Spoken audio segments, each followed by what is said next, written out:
Hello, and welcome to my Biodiversity Conservation presentation for Module 2, Conservation of Biodiversity. My name is Shane Rogers, and I am a 57-year-old multidisciplined professional with over 30 years of successful business experience across 3 disciplines.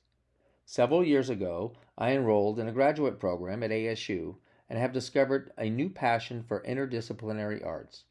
I have stretched my second master's degree from organizational leadership to environmental science, specifically biomimicry and biodiversity.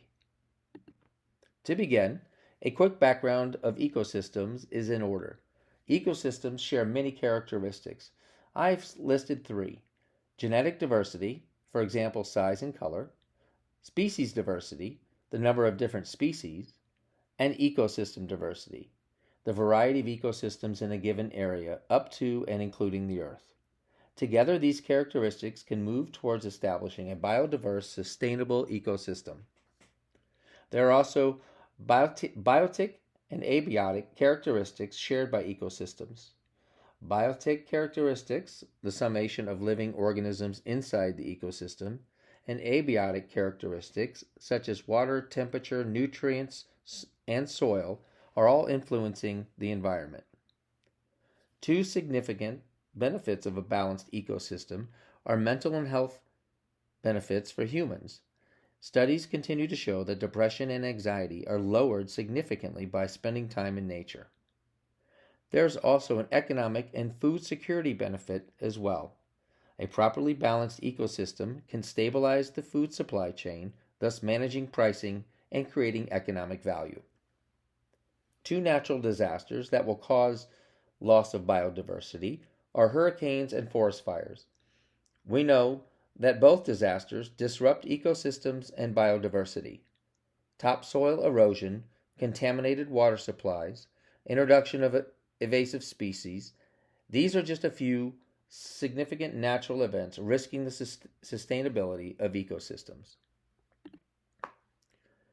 Human impacts biodiversity can be devastating as well.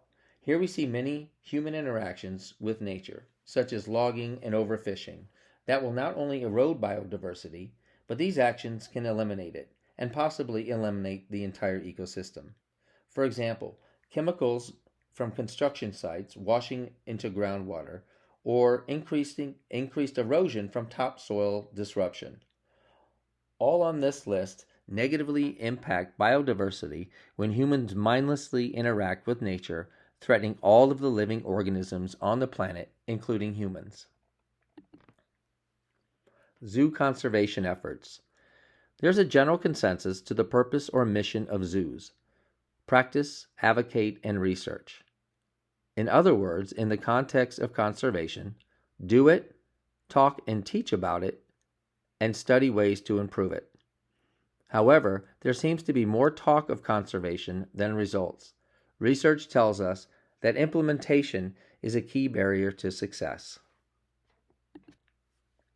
For this assignment, I decided to travel to my local zoo and see for myself the conservation efforts I read about on the website. This is Reed Park Zoo in Tucson, Arizona. The zoo is a leader in the community for conservation efforts, both local and international. The zoo has a conservation learning center on the zoo grounds that has exhibits and presentations. The zoo also has information plaques at many exhibits with important species threat level information.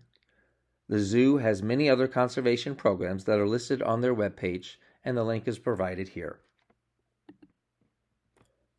4 of the programs that are listed are species survival plans, saving and reclaiming water, supporting sustainable fishing, and protecting the ever so important bees.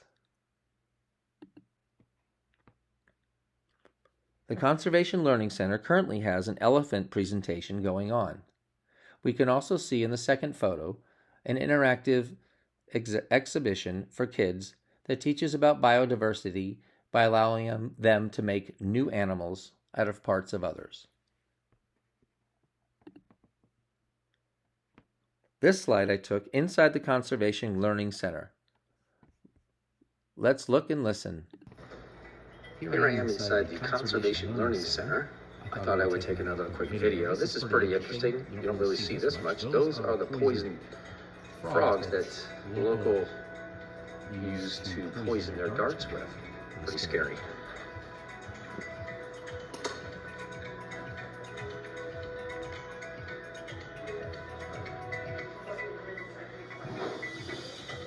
I don't know what I'm looking for.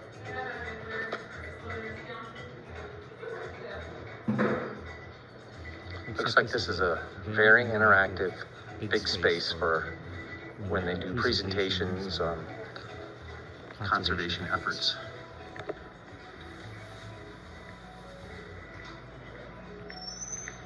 They even have little how we can help.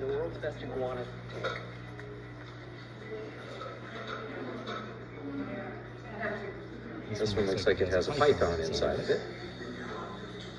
There he is right there. Right here. There he is.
For the first species at the zoo that I chose the southern white rhino.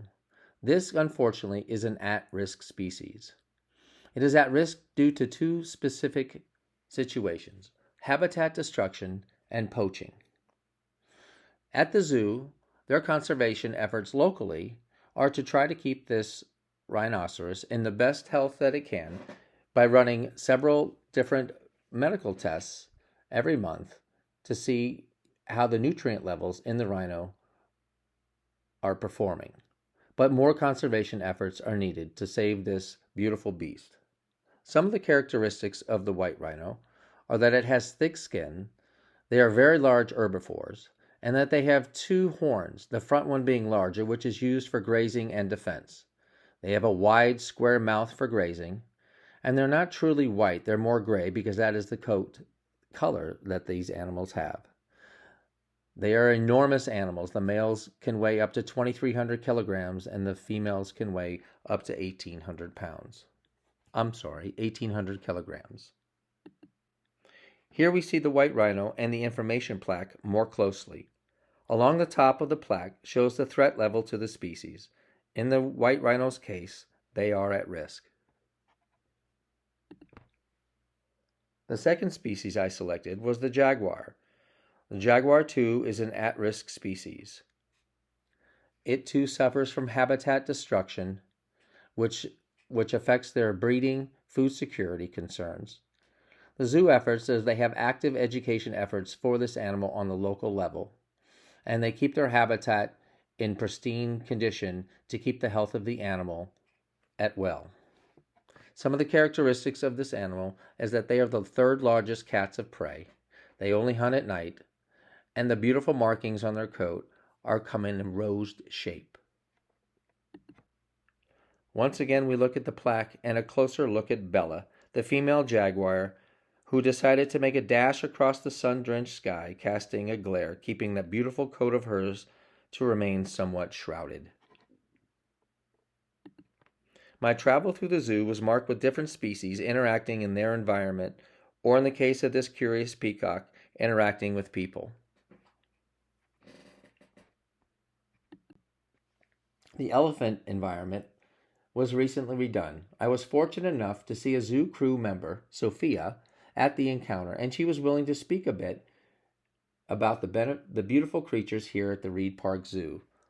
Let's listen. Their environment and their habitat just very much mimics the kind of environment that they would see in the wild, as well as the way that their herd dynamics work. Okay. So we have an all-female herd except for one male who's here actually on a breeding recommendation with Nandi. And the cool thing is that hopefully Nandi, Pansy, and Meru, who are all Psalms babies, will stay with her throughout the rest of their life, because that's kind of how it works in the wild, is the female elephants all kind of stick together, and then the male elephants will kind of go off and be more solitary, maybe find a bachelor herd. And so eventually, maybe Nandi will have a baby, and if it's a girl, then she'll stay with mom. Oh, nice!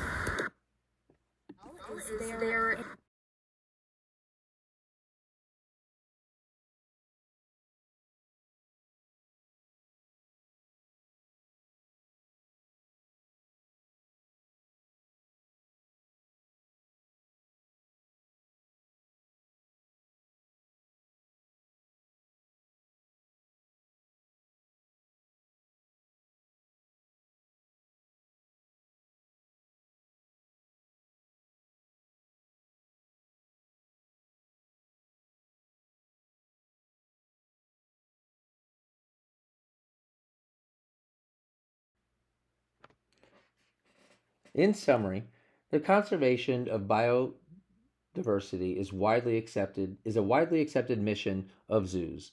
Action, education, and research are the process for zoos to initiate meaningful conservation efforts.